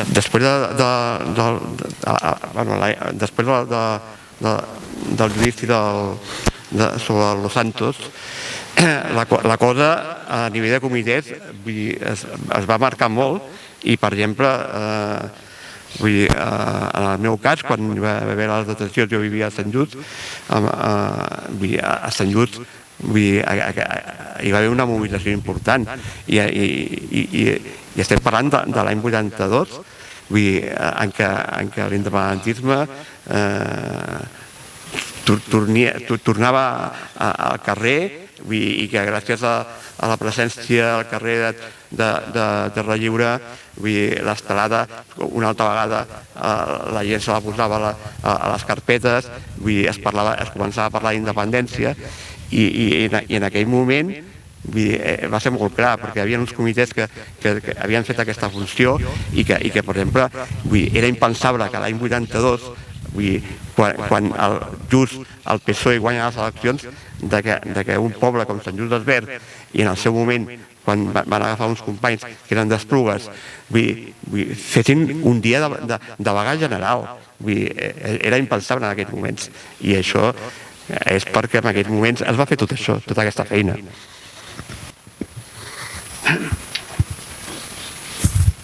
Bé, a mi només m'agradaria afegir que, si bé no m'equivoco, al llarg de la història independentista justament els col·lectius antirepressius són molt importants i bé, que ja estan bastant presents per com és la nostra lluita i com és de perseguida, no?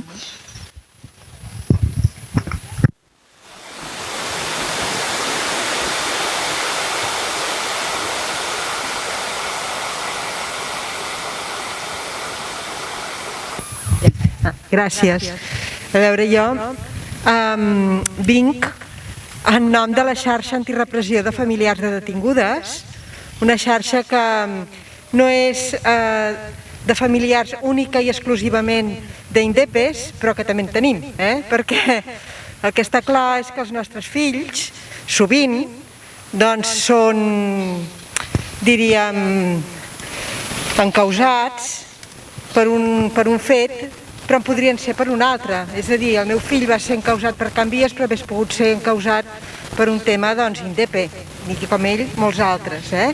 En tot cas, la nostra xarxa, ja ho dic, perquè quan la vam crear va ser amb una idea i era de poder ser aixopluc pels familiars d'encausades sempre per temes de dissidència. Amb la idea que s'havien anat creant sempre molts grups de suport pel que fa a familiars, però sempre vinculats a un, o almenys aquests últims anys, vinculats a un fet concret, a un desnonament, a un desallotjament, a un 12 d'octubre, a la crema de banderes i tal. I que quan tot allò ja s'havia acabat, perquè havien passat els judicis, etc., doncs aquell col·lectiu de familiars tard o d'hora ja es diluïa. I tot el tema de la repressió tenim molt clar que té un recorregut, malauradament, molt llarg, molt costós, i aleshores vam, fins i tot per instàncies dels propis fills, vam fer aquesta xarxa no dient, mira, els familiars de Can Vies, no, I així estem, acollint causes diverses dels 9 de Vilanova, evidentment de postsentència, etc. Dic això perquè si ens voleu conèixer, jo encantada d'explicar-vos-ho, o si sabeu de familiars que els pot interessar, els hi dieu, perquè el que deia la Blanca és claríssim, que és molt important. Saber que estàs en una xarxa que sense explicar-te massa, t'entenen perquè estan els altres passant el mateix que tu, et dona molta fortalesa i t'apodera. Com a xarxa fem coses que els nostres fills, la veritat, no farien, com per exemple compareixences a la Comissió d'Interior per ser una pedra a la sabata, m'explico? Per poder anar insistint en que les coses no funcionen. I la veritat és que hem après molt en aquests anys, que tenim la gran sort de sentir-nos estimades per col·lectius molt diversos, sigui Alerta, sigui Irídia, que van néixer després que nosaltres, per cert, que persones també i col·lectius concrets, i tenim molt clar que és important que els familiars no estiguin sols, no se sentin soles i que s'organitzin, d'acord? No hi ha res pitjor que de tancar els ulls, amagar el cap sota l'ala, qui dia passa any empeny, això li passa al fill però això caurà pel seu propi pes. No, perquè també, com dèieu, i tenim tots clar, la repressió és repressió i vol dir voler aïllar, voler criminalitzar constantment l'acció dels nostres fills i filles. Dic fills i filles i podrien ser germans o parelles, no tenim cap problema, però és cert que el gruix important és aquest, no? Jo recordo, i ara aquí callo perquè m'estic allargant, però aquests últims mesos ha entrat a la xarxa, i estem molt contentes, la mare del Marcel Vivet. Bé, doncs ella va tenir com un sentir-se alleugerida, i ho diu públicament, quan va saber que el que li passava amb ella també ens havia passat a nosaltres, almenys en el meu cas. I és l'intent de la Generalitat de fer-te dir, mira, aquesta querella que poses contra els Mossos va ser el cas nostre, però mira, si la deixes de posar, doncs nosaltres ens retirem. I t'ho diuen. I clar, davant d'això, doncs jo entenc els dubtes, et venen moltes coses al cap, perquè la presó és la presó, i la presó no a tothom l'ajuda a mantenir-se ferm, també destrueix a segons qui. Estem parlant d'una situació molt dura, i en canvi el fet de per una banda els pares respectar la decisió dels fills i entendre a més que estaven en tot el seu perfecte dret i que bé que no retiressin de la querella, no la retiressin, això et dona una fortalesa important. I la mare del Marcel va dir, és que jo tenia la impressió que potser no havia fet prou. I en canvi veig que això, dic, és que és sistemàtic i es va repetint. Per tant, el fet d'estar unides les famílies o els familiars i poder-nos d'alguna manera també transmetre coneixement acumulat i bé, i saber que la victòria petita, que potser no és la teva, és la d'un altre familiar, però tu també la celebres perquè saps que d'alguna manera és com a xarxa que l'hem anat impulsant, doncs és important. Per tant, gràcies per tota la feina que durant tants anys heu estat fent i feu.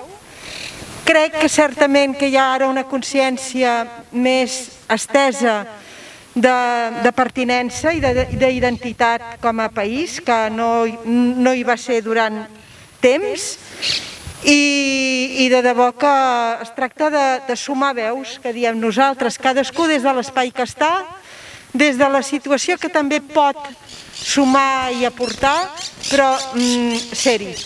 I per tant, torno a dir, gràcies i sapigueu els que tingueu algun coneixement d'algú, que aquí estem. Gràcies.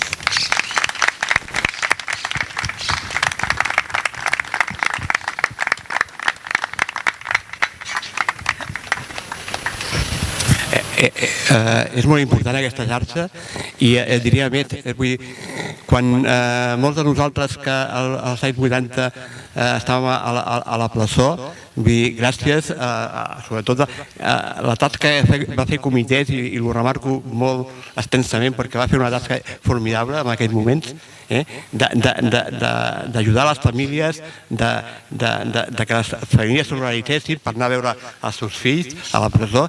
M'he tan ganes de plorar, perquè va ser una tasca molt complicada, i més en aquests moments, però que es va fer i que aquí comitès va fer una feina a nivell d'advocats, a nivell polític, a nivell de famílies, molt important, i és el que hauríem d'aconseguir i tirar endavant actualment. Perquè penseu una cosa, quan he dit que hem de seguir, però que si seguim i anem endavant, cada vegada la repressió serà més dura i hi haurà més gent, hi haurà més detencions i fins i tot algun empresonament. Jo diria que és una cosa molt senzilla de fer i molt important per la persona que està presa, són les cartes. de tot tipus, una postal. Jo normalment doncs, sempre que he anat a un lloc o això és una postal, me'n recordo de tu encara que no et conec, no? Etcètera. Això dona una moral que ni ens ho imaginem si no estem en un lloc tancat, i això és molt fàcil de fer.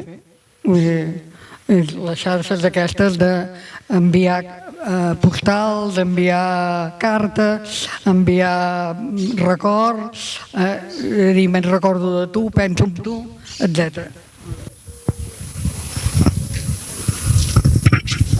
Bé, si us sembla, ho deixaríem anar aquí perquè ara tenim una petita sorpresa, tenint en compte que estem en una jornada de l'esquerra independentista, de les Corts, que estem presentant el llibre de la història independentista, que el 3 de juliol passat va fer 3 anys que ens va deixar.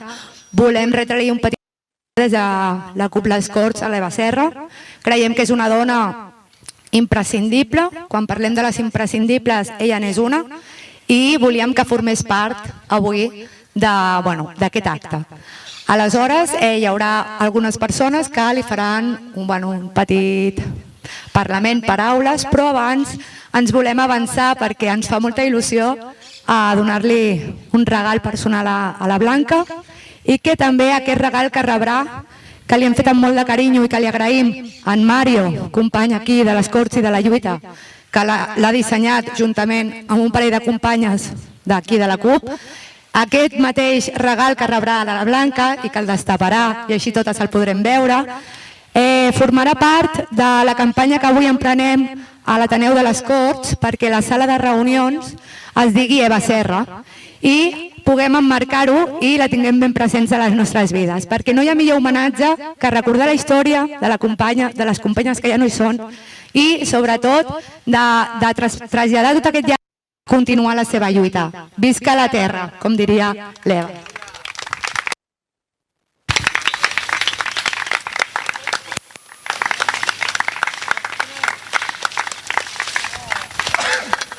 La veritat que moltes gràcies a en Mario, que és tot un artista, recollint les nostres idees, ha fet un pòster molt, molt, molt bonic.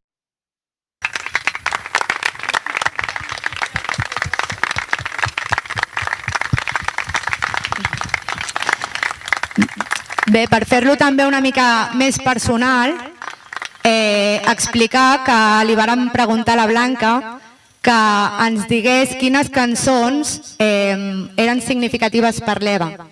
I la Blanca ens va passar 5 cançons que ara, a mesura que aneu parlant les que intervindreu i després al llarg del vermut aniran sonant, ens recorden i ens apropen encara una miqueta més a l'Eva. I us diré quines són, segurament les reconeixereu totes, però una és la de Diguem no, de Raimon, Venim del nord, venim del sud, de Lluís Llach, tenim Hasta siempre, de Carlos Puebla, Nen, je regrette pas, o Guian, d'Edith Piaf, de No me'n penedeixo de res, i després, per últim, Bella Ciao. Jo crec que totes les cançons aquestes, en el seu global, les persones que han conegut a l'Eva, crec que la defineixen prou bé. Bé, continuem la lluita, la resistència i endavant.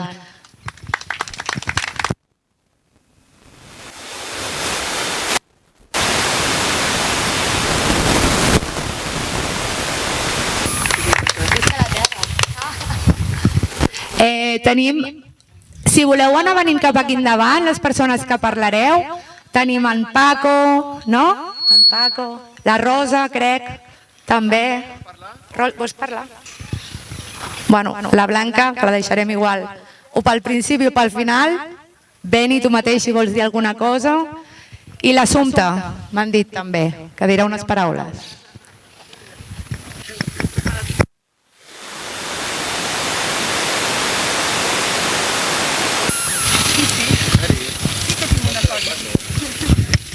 Vinga. Una mattina mi sono svegliato, bella ciao, bella ciao, bella ciao. Mi sono svegliato ed ho trovato l'invaso. Buenos días y gracias por venir. Una sorpresa el poder participar en este evento. Es decir,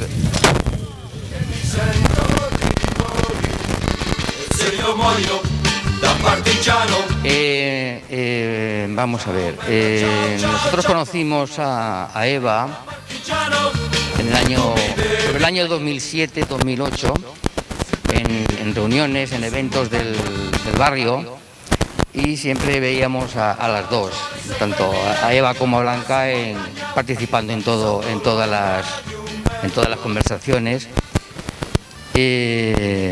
Muy interesantes sus diálogos, muy interesantes sus razonamientos. Todo lo que decían era profundo. Nosotros veníamos como yo, veníamos de un pensamiento de Constitución del 78, votábamos por el PSOE, estábamos muy convencidos de la situación. A partir del 2006, con el respaldo del Estatut, ya nos dimos cuenta que todo esto era una mentira, y la inquietud nuestra era bueno, a través de estas conversaciones con ellas, pues poco a poco nos fuimos dando cuenta de la situación y del cambio que teníamos que haber hecho, que teníamos que hacer en nuestra forma de pensar políticamente. Al cabo de los años, la vida nos lleva a que mi hijo Pablo, que ya teníamos conversaciones con él a nivel familiar duras, profundas, diciéndonos: papá, el PSOE es lo mismo, es el mismo sistema, es lo mismo que la derecha, no sigas por aquí. Yo tenía siempre la esperanza de que esto era positivo, iba a ser positivo, pero bueno, te das cuenta con el tema del estatuto, pues vimos que esto ya era cuestión de que era un engaño, ¿no? El conocerlas a ellas, activas, fuertes, razonamientos profundos, pues el chip cambia. Luego, como decía, al cabo de los años, pues mira por dónde, Pablo y Marta Serra, sobrinas de Eva y de Blanca, pues forman una familia, y nosotros pues nos integramos con la otra parte de la familia Serra. No llegamos a conocer a Alcalá, es una de las cosas que me hubiera gustado conocer en la vida, una de las personas que me hubiera gustado conocer en la vida, pero sí que conocimos a Dolors, Kiel, y bueno, ya la unidad de las dos familias, pues ya entras a entender mucho más a dónde estamos, y el cambio de parecer y de pensamiento que tuvimos nosotros a nivel familiar, a nivel de Neus y yo, de olvidarnos de aquella idea política que habíamos trabajado de alguna manera en el pasado, y estar donde estamos ahora. Eva era una persona, bueno, ¿qué os voy a decir? Todos más o menos ya habéis oído, habéis leído, una persona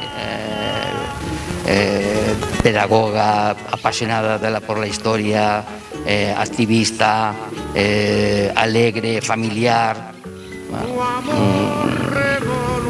una persona, un animal de persona, en el buen sentido. Blanca, lo mismo, no es lo mismo que Eva, porque no hay dos personas iguales, pero ya la veis que está ahí a pie de cañón, y que con los años pues parece que no le pasan factura, y espero que aguante muchos años más. De Eva ya poco más puedo decir, es decir, tenemos un grandísimo recuerdo de ella, y la pena es de no haber, que hubiera vivido unos cuantos años más, porque falta nos hacía. Y en cuanto a su hermano Cala, pues nosotros no tuvimos la ocasión de conocerlo. Poco más puedo decir. Eva es un ejemplo a seguir por la gente joven y por los no tan jóvenes. Y poco más. Gracias por todo y visca la tierra.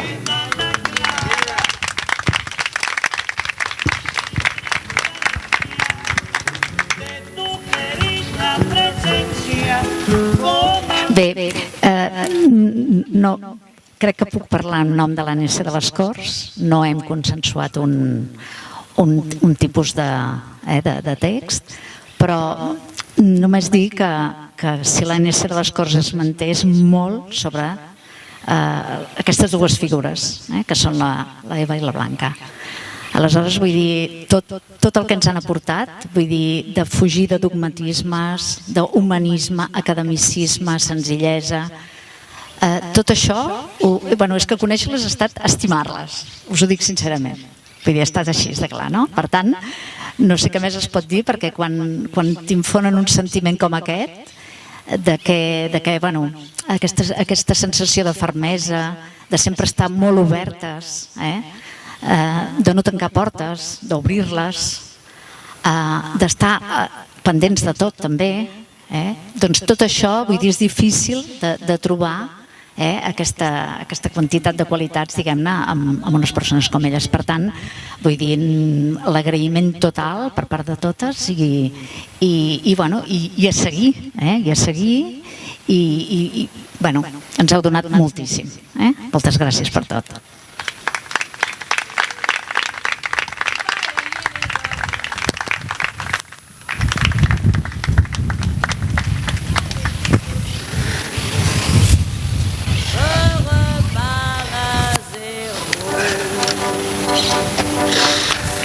Home, jo...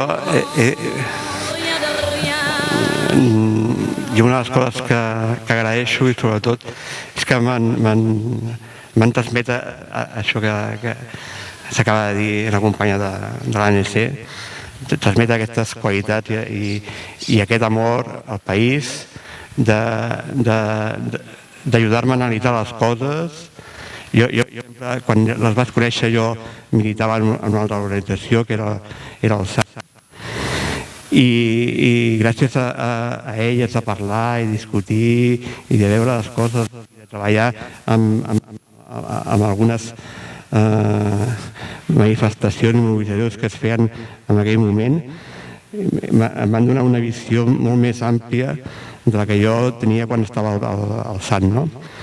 I em van cautivar i al llarg de tota la trajectòria que hem fet conjuntament, vull dir, en el temps que estava abans, que estava a la presó i que estava a la comitiva, crec que van ajudar molt a la meva mare, a ajudar-la en el sentit de donar-li a entendre per què estava allà.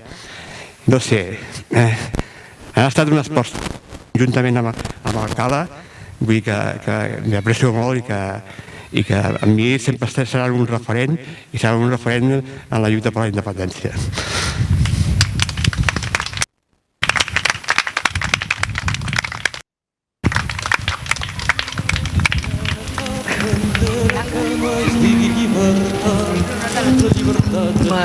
Doncs tenint en compte el tema de l'Eva, les músiques que sentireu van a veure, en primer lloc em sembla que la més antiga de totes és quan nosaltres anem a estudiar els primers estudis universitaris a la Universitat de la Laguna, a Tenerife, o sigui, molt lluny d'aquí, i arribem a una societat que no havia entrat al mercat comú, era un món completament nou, girat de cara a Sud-amèrica, bàsicament a Venezuela i a Cuba, i allà arribem en el moment en què el Fidel Castro entra a l'Havana, per tant l'any 59, i allà hi havia una autèntica efervescència a favor d'això. I una de les cançons que n'hi havia dues que són les que més es cantaven en aquell moment, una del comandante Guevara i l'altra una que deia en eso llegó Fidel i dale con él, i la gent era molt favorable en aquell d'això. Ha canviat moltíssim, es va entrar al mercat comú i per tant les Canàries va començar a ser un món molt més semblant a la península. Però totes les Canàries són diferents, són molt interessants, i allà hi havia un moviment que es deia el Mapayac, el moviment del Cubillo. El Cubillo havia estat alumne del meu oncle. Tots els historiadors i d'això havien passat per la Universitat de la Laguna. I aquest tema sempre ens va interessar molt, el del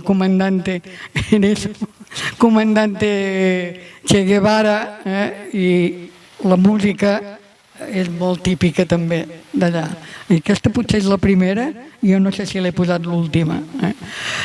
Després vam fer un famós viatge també amb alumnes, exalumnes del Verdaguer, que era tot l'Institut d'Ensenyança Mitja, que vam fer el batxillerat, i 4 de nosaltres vam fer un viatge molt famós per Itàlia amb autostop. I aleshores a Itàlia en aquell moment, això era l'any 65, una cosa així, nosaltres veníem d'una dictadura, estàvem en plena dictadura, els italians se l'havien treta de sobre, i una de les cançons que en aquell moment vam engegar, que no sabíem que després seria tan famosa, era el Bella Ciao. El Bella Ciao, com passa amb el Segador, és una cançó popular de tipus picant, i que en un moment determinat és assumida pel poble com a himne de lluita. I en aquest cas el Bella Ciao, la versió que nosaltres vam conèixer en aquell moment, va ser la versió partisana, no la versió original, diguem-ne. La partisana que parla de la guerra i del feixisme, etc. I és una cançó que després, ara, torna a estar molt de moda, però en aquell moment per nosaltres era absolutament desconeguda. I amb el temps vam comprar un disc que hi ha tot de cançons d'aquest tipus, i aquesta, el del Bella Ciao versió partisana. Després arriba aquí la nova cançó. Va ser una autèntica bomba. No ara el Canet Rock, sinó el que se'n deia les 6 hores de Canet. I allà es va posar de moda. El llac l'havíem conegut perquè va ser una de les primeres coses que vam fer a Catalunya Nord com a refugiats, a Catalunya Nord, al moment en què el Franco es mor, i bé, hem anat seguint aquest i el Raimon, perquè el Raimon va ser molt important, va ser una bomba, una autèntica bomba, de sentir cantar cançons en català, i en aquest cas el català de València, que era encara més interessant, i el nostre d'això de seguida el vam agafar com a el diguem no, el van cantar en la jubilació de l'Eva. El venim del nord, venim del sud, el teníem molt assumit ja des de fa temps. I entremig hi ha el tema, aquest tema que he explicat abans de per què no vam fitxar pel PSUC. Una de les coses que vam aprendre anant d'Amsterdam a París, amb tren i això, que era l'Edith Piaf. L'Edith Piaf és un monstre de la cançó i en aquell moment ens van impactar moltíssim. I tot això, jo no em penedeixo de res.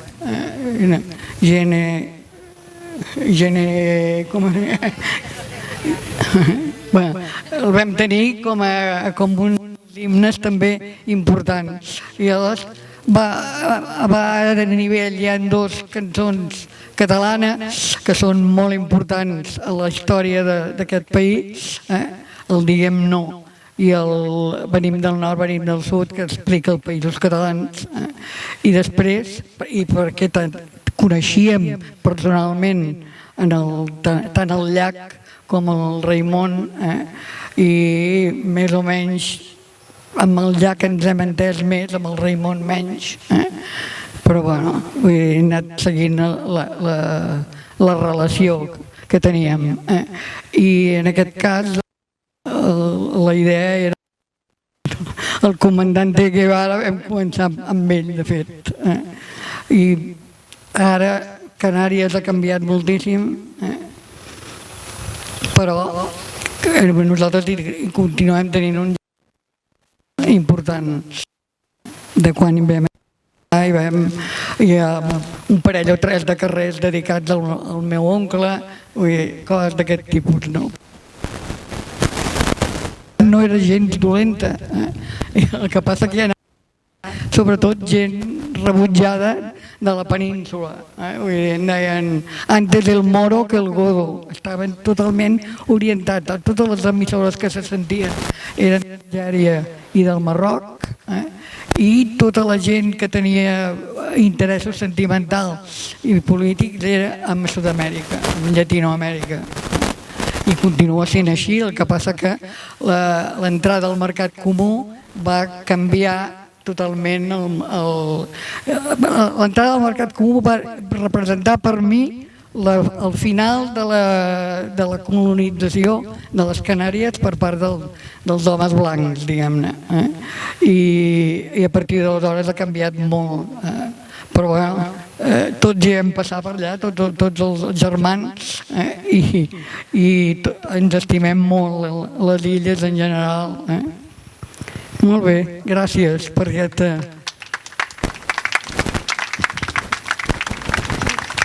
Bé, gràcies per aquests parlaments que heu fet, persones molt properes a l'Eva, ens ha permès poder tenir-la més present. Molt interessants les anècdotes, evidentment, de la Blanca i com lliga amb aquestes cançons. I ara us convidem, escoltant aquests temes, a que puguem fer un vermut. Us podeu dirigir a la taula que hem muntat en allà i també comentar que hi ha una caixa de solidaritat, si és que ha arribat, per si voleu fer algun tipus d'aportació, justament parlant de tots els temes aquests repressius que vivim com a moviment, doncs aquí cada vegada que fem un acte posem aquesta caixa de solidaritat que és tan important. Moltes gràcies a tots i cap al vermut. Va.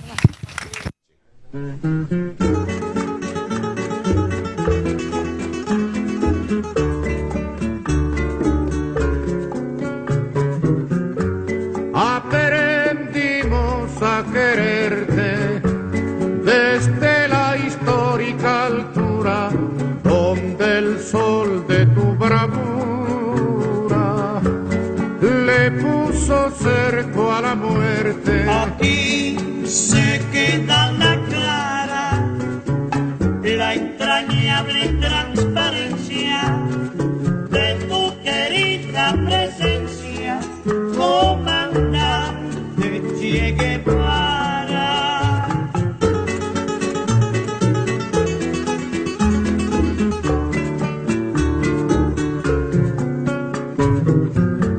Tu mano gloriosa y fuerte sobre la historia dispara cuando todo Santa Clara se despierta para verte. Aquí se queda la clara, la entrañable transparencia de tu querida presencia, comandante Che Guevara.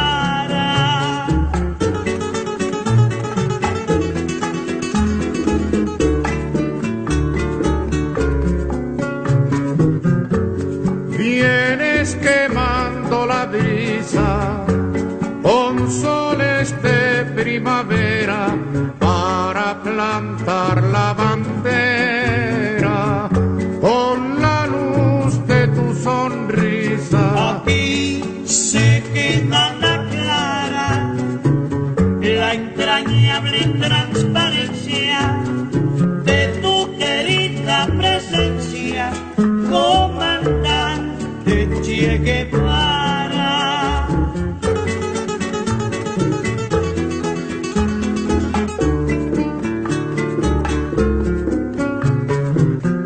Tu amor revolucionario te conduce a nueva empresa donde esperan la firmeza de tu brazo libertario. Aquí se queda la clara, la entrañable transparencia de tu querida presencia, comandante Che Guevara.